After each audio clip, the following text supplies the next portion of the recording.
No, I think he's right. I think unless we're terribly careful, 1984 is going to happen one of these days. Whatever year it will be, I don't know.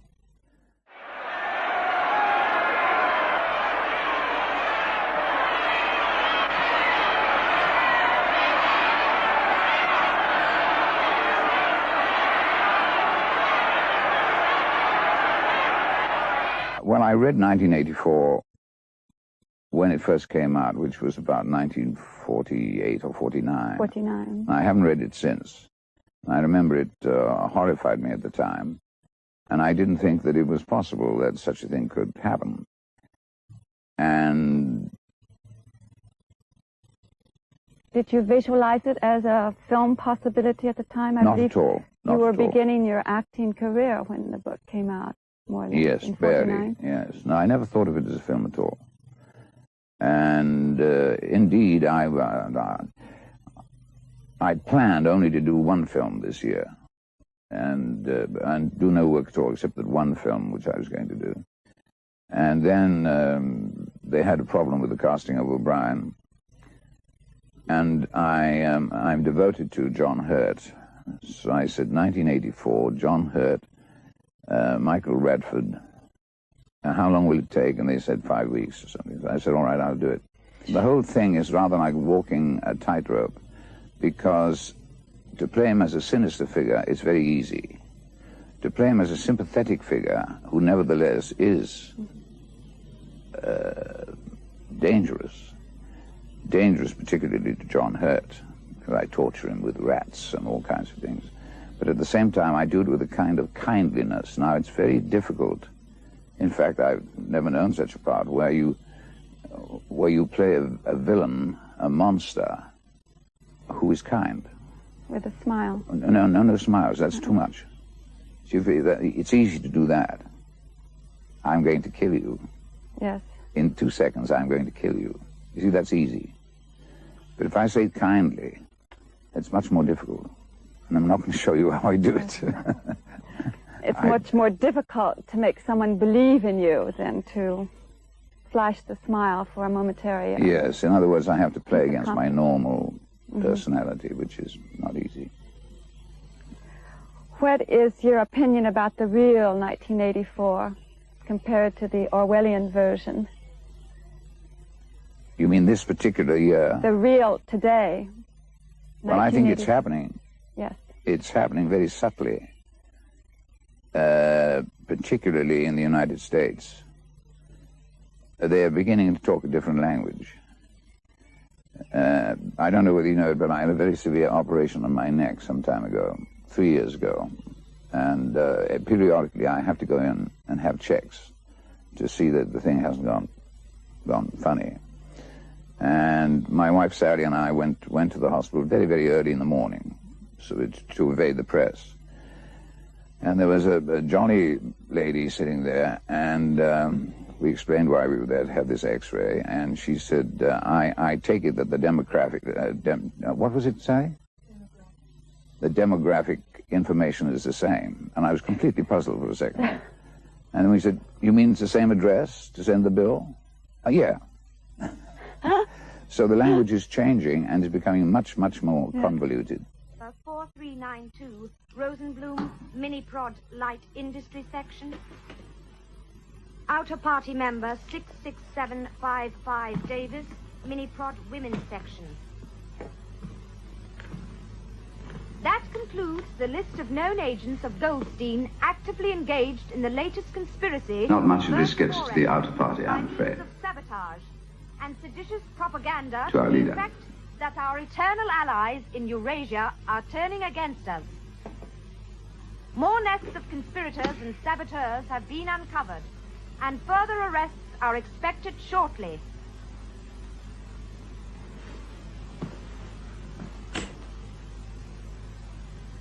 You can... Yes. You're allowed that privilege. Some more of this? It is called wine.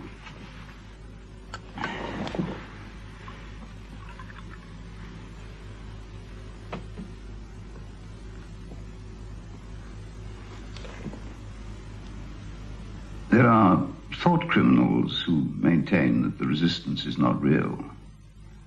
Believe me, Winston, it is very real. Perhaps you're not familiar with how it operates. I'm attentive to the news. Indeed. And perhaps you imagine a huge network of conspirators prepared to commit any atrocity to demoralize and weaken the order of our society. The reality is infinitely more subtle. If Goldstein himself fell into the hands of the thought police, he could not give them a list of his agents. Such a list does not exist. They are not an organization in the sense we know. Nothing holds it together but an idea. There is no possibility of change in their lifetime. In the face of the thought police, they cannot act collectively. Individually, they cheat, forge, blackmail, corrupt children, spread disease and prostitution in the name of spreading knowledge from generation to generation, until in 1,000 years,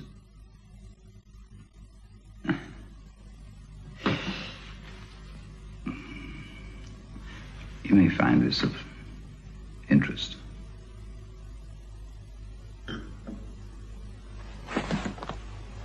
Thank you.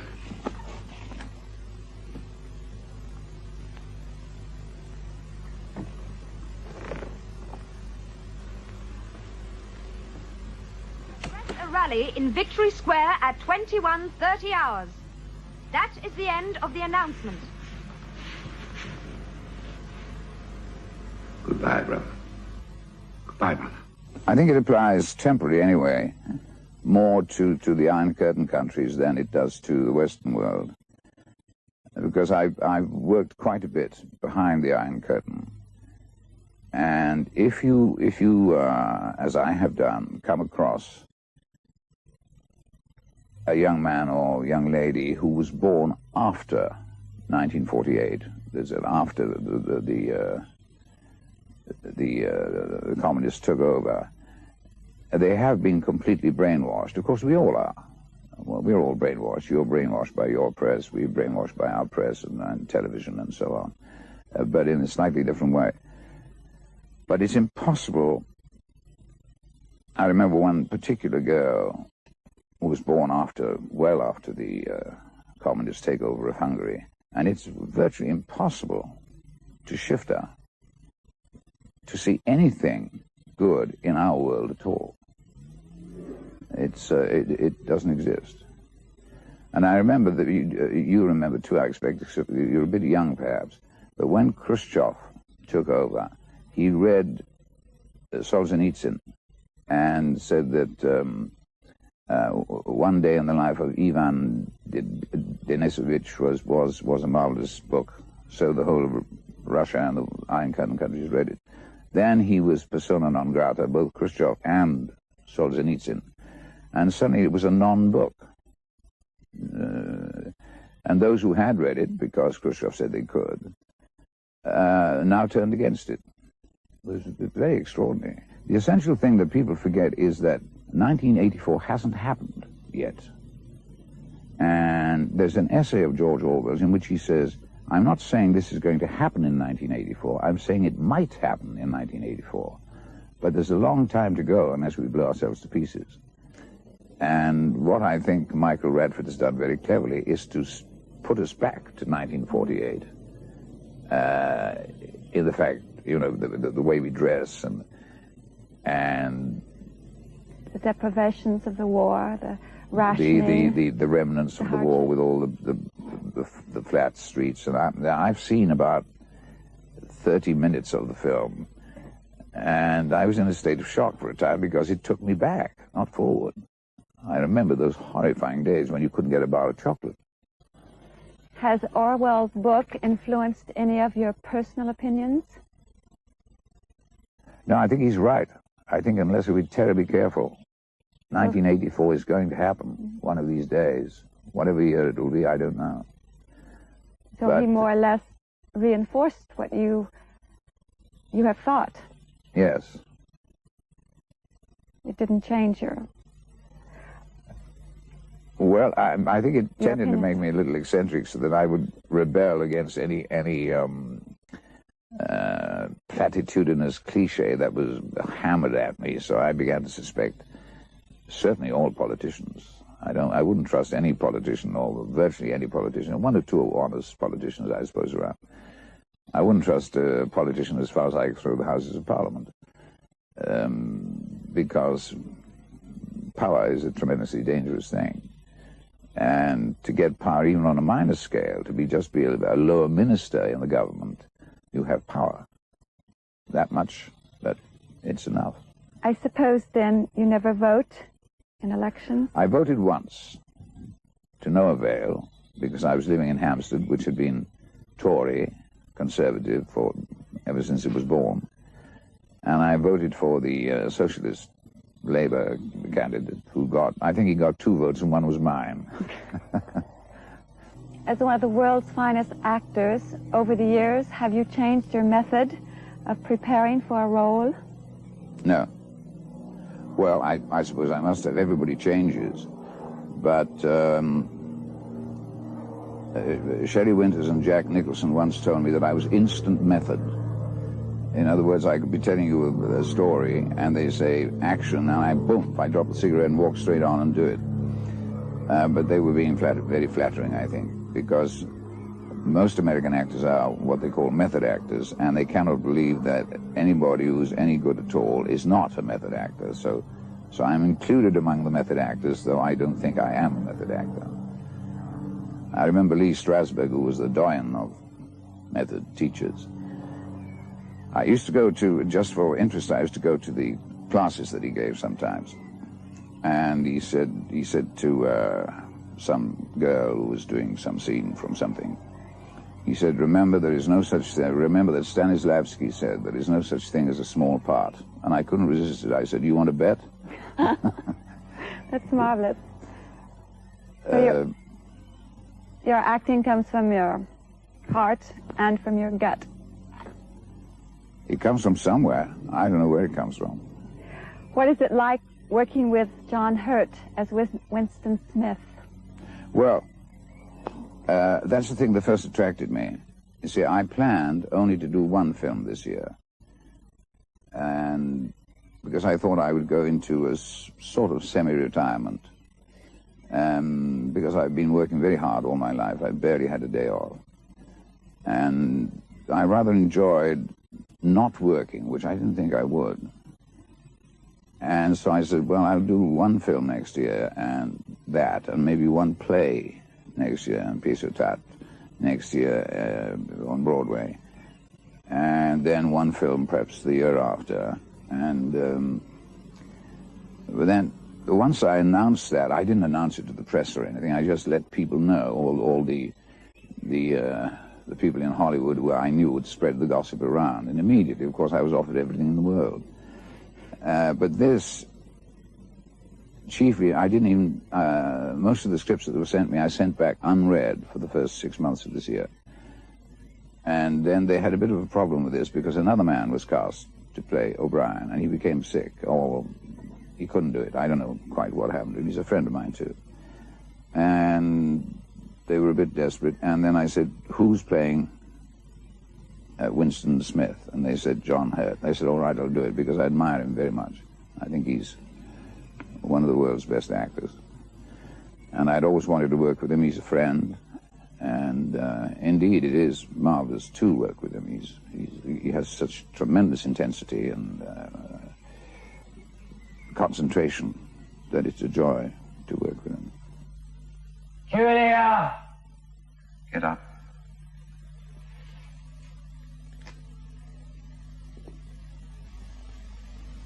Stand up straighter. Look me in the face. Tell me, Winston, and remember, no lies. What are your true feelings towards Big Brother? I hate him. You must love him. It's not enough to obey him. You must love him. Room 101.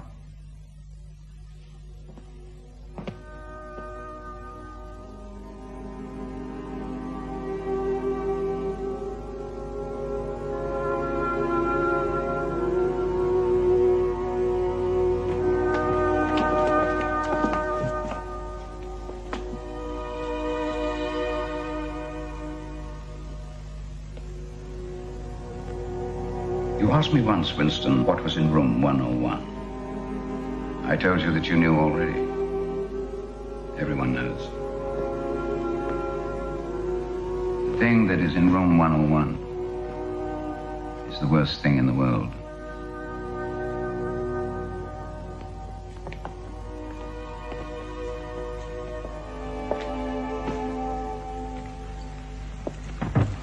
It goes beyond fear of pain or death. It is unendurable, and it varies from individual to individual. It may be burial alive, or castration, or many other things. In your case, it is rats.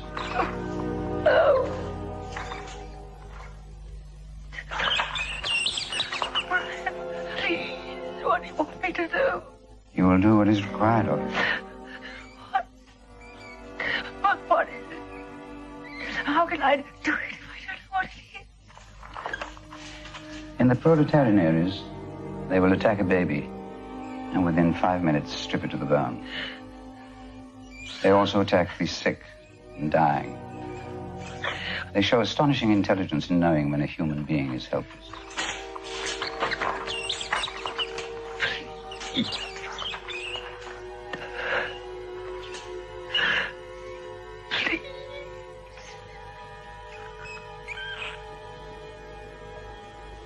The mask fits over your head, leaving no exit. I press the first lever, and the rats move into the front compartment. I press the second, and the door of the cage will slide up. These starving brutes will shoot at you like bullets. Have you ever seen a rat leap through the air? They will leap onto your face and bore straight into it. Sometimes they attack the eyes first. Sometimes they burrow through the cheeks and devour the tongue.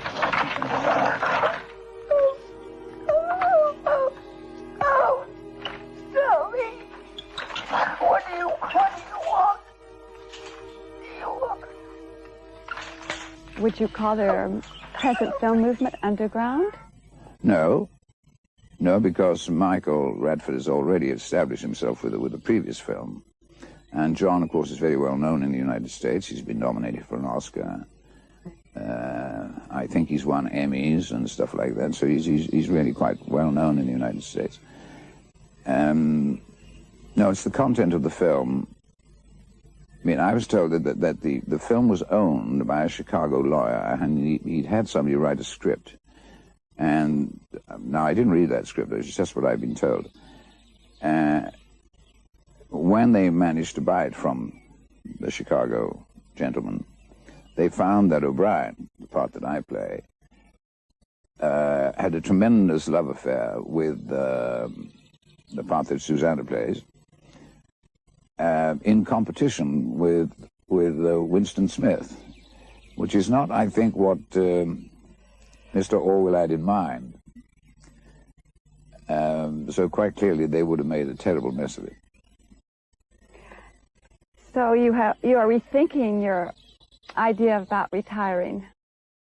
No, I said semi-retirement. I don't think I could retire. It's in the marrow of my bones. I don't think I could stop completely, but I think I can stop for certain lengths of time. And slow down. What? Slow down. Slow down. Not because physically I couldn't do the stuff, but I have done a great deal of work. I've done over 70 films, and I've done approximately 70 plays, too. Shakespeare, Chekhov, everything. And I'm in the lucky position of having to be able to pick and choose. And also, I don't care terribly much about the money. I've actually made films for nothing, if I thought they were good. I actually made one film, which I paid to do. I mean, I got nothing for the film, and I actually put up the money for it. Which film was that? The Taming of the Shrew. We know the rewards of success. What are its pitfalls? The pitfalls? I think the pitfalls of success in the film business are such that they almost type you. So if your first success is as an heroic figure, they then cast you forever as heroic figures. So despite the fact that I'm a Welsh miner's son, I've played more princes and kings and saints, Beckett for instance, priests, always heroic figures. And I remember having the most tremendous row because I wanted to do The Spy Who Came In From the Cold. But the Lemus, the central character in The Spy Who Came In From the Cold, is a defeated man. And they said, you can't play a defeated man, you're a hero. So that's one of the pitfalls of being a big success on films. But I won that battle, and I did play it. And then, of course, they start to see you always as a defeated man. They have channel vision. They don't, they see on what you did last, and if it was successful, then they want to repeat it. That's one of the pitfalls. How does it feel to be treated like a myth? Well, I don't know.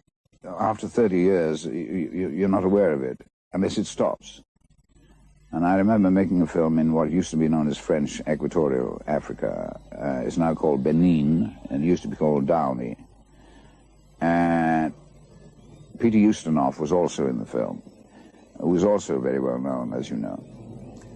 And the two of us used to go for walks through the town and stop at a bar and have a drink. And I said, or Peter said, there's something very odd about this place.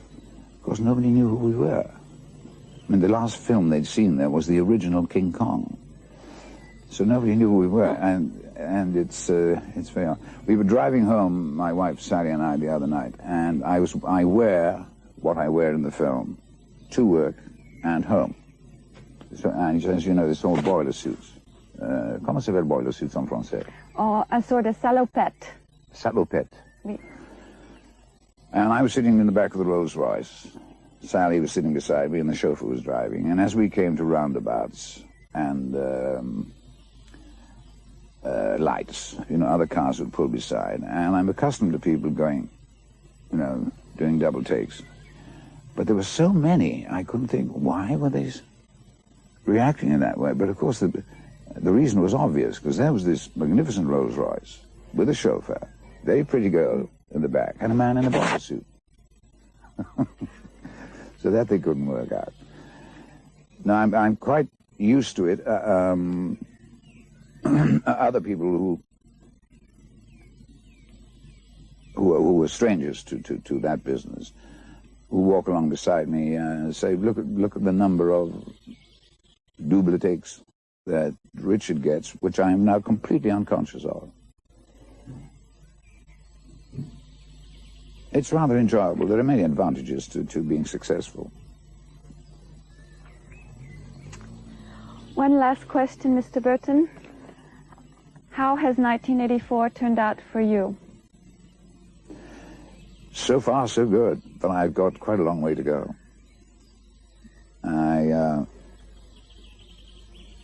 My chief hope is that the film itself will be successful, and that obviously that I will be successful in it, but I think the number one thing is the film.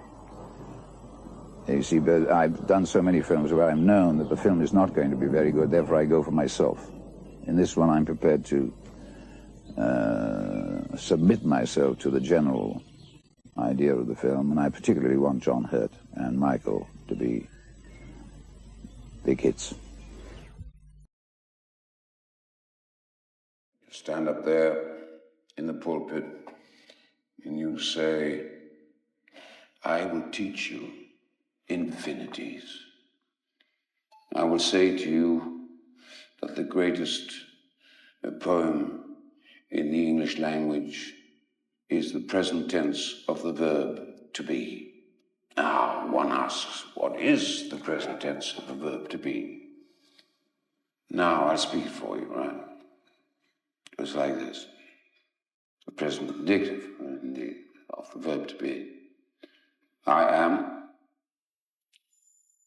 Thou art. She is. He is. We are.